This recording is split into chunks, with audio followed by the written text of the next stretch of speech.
الهابط اللي الصحافة عاملاه ده؟ ايه قلة الأدب والوساخة والقذارة والتطاول على الشيخ محمد حسان ده؟ ايه القرف ده؟ بجد والله شيء مقرف وشيء مقزز جدا جدا. ايه شوية الصحفيين المفلسين اللي ما عندهمش شيء يقدموه ولا يكتبوه؟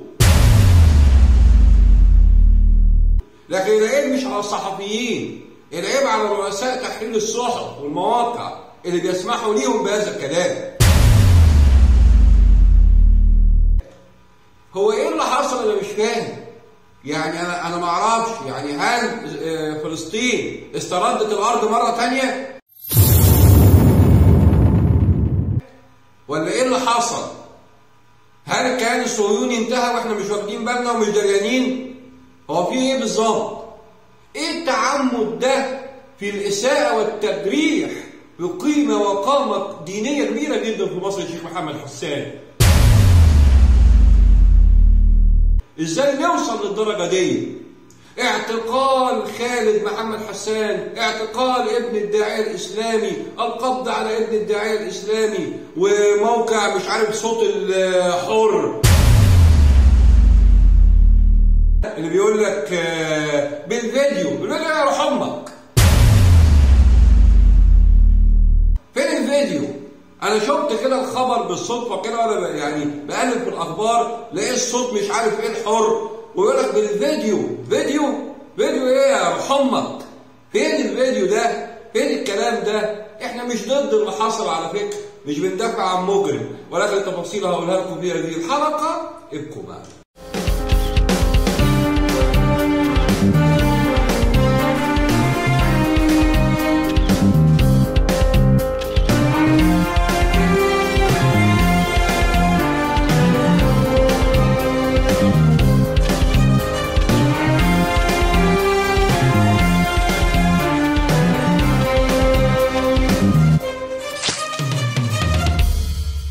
مشاهدينا السلام عليكم ورحمه الله وبركاته، اهلا بحضراتكم. مهمه خاصه 2 مسرح الجريمه. وبصراحه انا مش طالع النهارده بقى اقول ايه تعالى شفتوا اللي حصل ابن الشيخ محمد حسان والشيخ محمد حسان طب ناس ممكن تقول لي طب ما انت طالع تتكلم عن الموضوع، ما انت حاطط صوره الشيخ وابنه. ايوه حاططها يا فندم، ولكن انا حاطط الصوره بعد ما انتشرت في الدنيا كلها، بعد ما الدنيا كلها استخدموا الصوره في الاساءه للشيخ محمد حسان. حاطط الصورة عشان أقول الكلاب دول اللي طالعين يتكلموا ويتناقلوا بقى الأخبار، ويقول لك اتصال تليفوني من فلان الفلاني اللي مش عارف بيعمل إيه في المصري اليوم، قال الفلان الفلاني الإعلام الرهيب الفشيخ اللي بيطير بالهواء إن أثناء مرور قوة أمنية اشتبهوا في فلان الفلاني اللي كان قاعد في العربية وبتفتيش إيه يا عم في إيه؟ في ايه؟ هو مندوب الداخليه اللي دخل قال تصريحات لبرنامج على التلفزيون ده يعني جاب الجديد من دينه؟ انا مش فاهم. يعني الله يرحم بقى زمان واللي كنا بنعمله زمان على ام كلثوم. يعني انا مش فاهم والله، حاجه غريبه جدا. يعني ايه دخل بيقول ده؟ قال ايه الموضوع؟ ايه القصه؟ خلينا بس يعني نعرف القصه من البدايه. القصه من البدايه يا جماعه ان خالد ابن الشيخ محمد حسان وعنده 26 سنه، مدير تسويق في مدير ماركتنج في احدى القنوات الفضائيه، كان قاعد في عربيته في مدينه السادس من اكتوبر، فاحد الساده ضباط مباحث اكتوبر اشتبه فيه، فقرب منه ساله مش عارف ايه، فتشوا العربيه لقوا معاه 4 جواهر مخدره حشيش وسلاح ابيض و3 اقراص ترامادول. تمام؟ تم القبض عليه، تم احالته للنيابه العامه. بتفتيش الموبايل بتاعه لقوا ان في الموبايل هو ماسك بندقيه خرطوش مش عارف بيتكلم مين، تاجر مخدرات. المهم يعني النيابه امرت بالتحليل له معرفه الطب الشرعي، واستعجلت تحريات المباحث واصدرت حزمه من القرارات وامرت بحبس 4 ايام على ذمه التحقيق. خلاص؟ ده خالد اللي حضراتكم شايفينه قصادكم دلوقتي ده. طيب يعني انا ما بقولش بقى ان خالد بريء، انا مش طالع ادافع عن خالد، ولكن ايه اللي دخل الشيخ محمد حسان؟ ما هو كل يوم في مليون واحد، ما بقولش 100,000، ده مليون واحد معاه مش عارف قطعه ايه وحته ايه وبتاع ايه. موضوع هايف قوي قوي قوي. اما نطلع يعني نلاقي بعض الصحفيين اللي بيقول لك اعتقال ابن الداعيه. اعتقال ايه يا ابني؟ يا ابني انت اهبل. عاوز اقول اسم الصحفي ده انا ما اعرفوش، بيقول لك اعتقال، وانت لما تكتب اعتقال انت كده خدت الترند بقى، يعني انت كده بقيت اللي جبت الدين من دينه، انت عملت انفراد رهيب والناس كلها سقفت لك وكده، ولا كام كليك نزل على الاعلان فكسبت فلوس في الموقع، ولا ايه القرف اللي انتوا بتعملوه ده؟ بس طبعا العيب مش عليهم، العيب ان لقوا ان في المذيع الرهيب اللي بيجيب الدين من دينه الخطير جدا مش عارف مين دخل معاه مداخله تليفونيه وقال له ايه. ما هو برضه العيب مش على المذيع، العيب على رئيس تحريره. ان الشيخ محمد حسان قيمه وقامه كبيره جدا.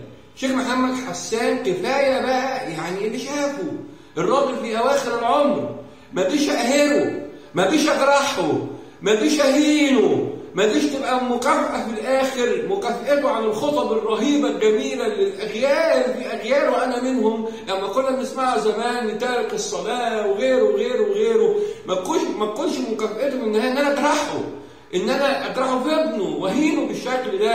الواد غلطان، الواد يستحق العقاب، الولد متهم، ماشي، لكن إيه اللي دخل الشيخ محمد حسان؟ احط صورة الداعية الاسلامي محمد حسان ليه؟ اجرحه ليه؟ اهينه ليه؟ اجي عليه ليه؟ اهينه ليه؟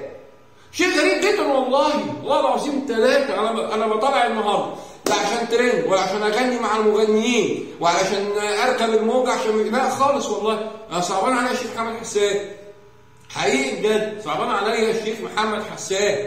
ليه كده يا خالد؟ ليه؟ انا ما اعرفش بصراحة. يعني افتكر ان والدك ده يعني ده رب اجيال من الشباب، والدك ده زرع في اجيال كتير جدا حب رسول الله، والدك ده كان ليه صولات وجولات في الدين وفي الدعوه. ليه تعمل فيه كده؟ ليه تجرحه كده؟ ليه تهينه كده؟ ليه تزعله كده يا اخي؟ ليه كده؟ لكن هل الشيخ محمد حسان له داخل في الموضوع؟ هل الشيخ محمد حسان راجل كبير، الراجل الكبير بلغ من العمر يعتان، حرام عليكم اتقوا الله. ترند وهينتهي، لكن الجرح في قلب الشيخ محمد حسان مش هينتهي، موجة وهتروح لحالها، لكن الموجة اللي في قلب الشيخ محمد حسان هتفضل طالعة نازلة طالعة نازلة، هتفضل رايحة جاية تقلمه وتجرحه. ليه نعمل فيه كده؟ وليه نهينه بالشكل ده؟ ليه نخلي ناس زي مش عارف صوت مين الحر وصوت مين الزفت يطلع يقول لك بالفيديو؟ انا قاعد اقول لك فيديو ايه؟ فين يا ابني الفيديو؟ مفيش فيديو. دخلت اضطريت اخش على الموقع بتاع صوت مش عارف ايه الحر ابحث عن الفيديو مش لاقي فيديو. طب بتقول ليه بالفيديو يا حبيبي؟ يعني بتخدع الناس ليه؟ بتقول منشط رنان ليه وانت مش كاتب فحوى ومضمون؟ يعني ايه الصحافه الصفراء دي؟ ايه المواقع الالكترونيه المهينه دي؟ ايه اللي الواحد بيشوفه ده؟ والله العظيم زمان لما كنا بنعمل، ده احنا كنا بنعمل انفرادات جباره بقى، ده على كده، ده احنا كنا بنجيب الدين من دينه، ده احنا كنا بنعمل اللي محدش بيعمله. والله انا كنت فاكر ان الكلام ده عادي، طلع دلوقتي مش عادي. اما يبقى شاب معاه قطعتين حشيش وسلاح ابيض وبتاع، واعمل منها قصه وحكايه والبرامج والمواقع والترند ومش عارف ايه. ليه؟ ايه في ايه؟ كل ده مش عشان خالد، ولكن كل ده عشان هو ابن الشيخ محمد حسان. كل ده عشان اجرح الشيخ محمد حسان، عشان اضايق الشيخ محمد حسان، عشان اضغط عليه، عشان اموته واقهره. طب ليه كده؟ طب ليه كده؟ ما افتكرتوش الشيخ محمد حسان؟ ما افتكرتوش خطب الشيخ محمد حسان؟ يا شيخ انا الله اعلم كنت تسمعني ولا لا، ولا حد هيبلغك بالكلمتين دول ولا لا، ولكن حضرتك اللي معلمنا الابتلاء. وانا كنت بحضر لك كتير جدا في المسجد الاسلامي في الزيتون، ودايما كنت حريص ان انا اسمعك، ودايما كنت تعلمنا ان الابتلاء يعني من احب الله ابتلاه. وقول الله تعالى بسم الله الرحمن الرحيم ولنبلونكم بشيء من الخوف والجوع ونقص من الاموال والانفس والثمرات وبشر الصابرين. صدق الله العظيم. وحضرتك من الصابرين ومن المؤمنين ومن المثابرين وسط هذا الذخم، وسط هذا القرف، وسط هذا المستنقع المتدني الحقير اللي بيقوده بعض الذين يطلقون على انفسهم صحفيين، وبينهم وبين الصحافه، بينهم وبين بلاط صاحبه الجلاله برزخا بعيد. هم لا يمتهنون الصحافه، اقسم بالله مستحيل دول يكونوا صحفيين، لانهم لو كانوا صحفيين كانوا يعرفوا يعني ايه الشغل الصحفي، كانوا يعرفوا يعني ايه الخبر ومصداقيه الخبر وهدف الخبر وازاي اراعي ربنا في الخبر، ابحث عن الانفراد، اطلع اعمل حلقه واكسر بيها الدنيا، لكن مش كده. مش همسك راجل دين زي ده رمز من رموز الدعوه في مصر واعمل فيه كده وابهدله كده واضربه في ابنه. ايه الخسه دي؟ ايه الوساخه دي؟ ايه القرف ده؟ تروحوا تشوفوا ايه اللي بيحصل في الكيان، ما تتكلموا عن القضايا المثاره في الشرق الاوسط، شوفوا ما تتعلموا من وكاله رويترز، اتعلموا من الف شين الف انباء الشرق الاوسط، اتعلموا من الدي بي اي وكاله الانباء الالمانيه، اتعلموا من سكاي نيوز، اتعلموا من وكالات الانباء ومن الصحف والمؤسسات الصحفيه الكبيره اللي عملت يعني الصحافه واللي ابتكرت الصحافه الاستقصائيه، بدل ما انتوا قاعدين تقولوا مداخله فلان الفلاني من المصري اليوم الذي صرح وقال ان اثناء مرور مركبه في دائره قسم الشيخ زايد فتلاحظ وجود مش عارف ايه، فتم اختار اللي هو محمد الشرقاوي مدير مباحث الجيزه الذي امر بايه الصحفي دخل قال انا مش فاهم يعني. طب الوزاره اصدرت بيان ايه والمذيع اللي قاعد بيستقبل الصحفي في الاستوديو ده مش فاهم انا مين داخل مع حضرتك. خميس ابو عافيه عاصمه الصحراء، فريده الشباشي من باريس، في ايه؟ انتوا ترجعونا لايام والله العظيم يعني ايام ما كان في نشرات اخبار وكان في برامج وكان في ميديا وكان في اعلام بجد، لكن انا بشوفه دلوقتي ده حقيقي بجد. الحمد لله رب العالمين والله ان الواحد بعيد عن هذا السرب والله، وانه يغرد خارج هذا السرب العفن انجاز التعبير. ربنا يديك الصحه يا شيخ محمد، وان شاء الله ازمه وتعدي باذن الله تعالى. وخالد غلطان طبعا ولازم ياخد عقابه، وان شاء الله تكون محنه يولد من رحم هذه المحنه المنحه باذن الله تعالى. ربنا يديك الصحه يا رب ويخليك لينا. بشكر حضراتكم شكرا جزيلا. الى ان تحمل الحلقه القادمه لكم مني كل شكر والتقدير. تحياتي لحضراتكم احمد رجب، الى اللقاء.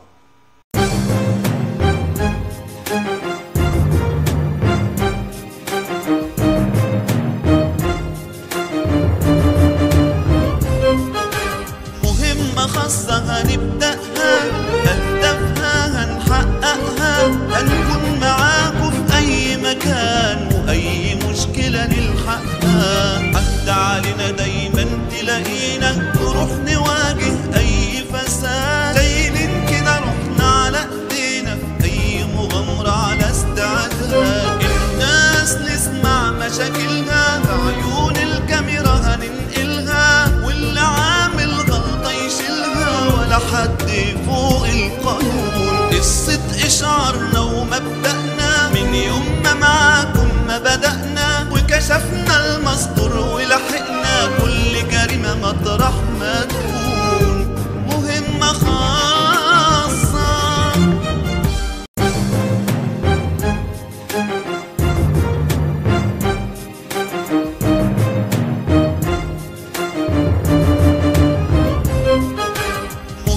خاصة هنبدأها هدفها هنحققها، هنكون معاكم في أي مكان وأي مشكلة نلحقها. عهد علينا دايما تلاقينا نروح نواجه أي فساد، شايلين كده روحنا على إيدينا في أي مغامرة على استعداد.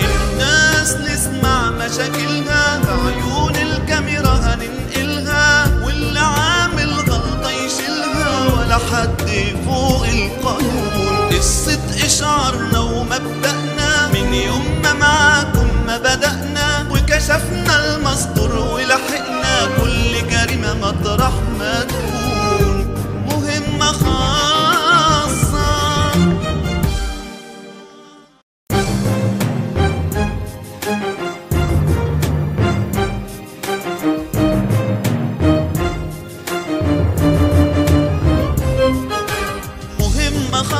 هنبدأها هدفها هنحققها، هنكون معاكم في أي مكان وأي مشكلة نلحقها.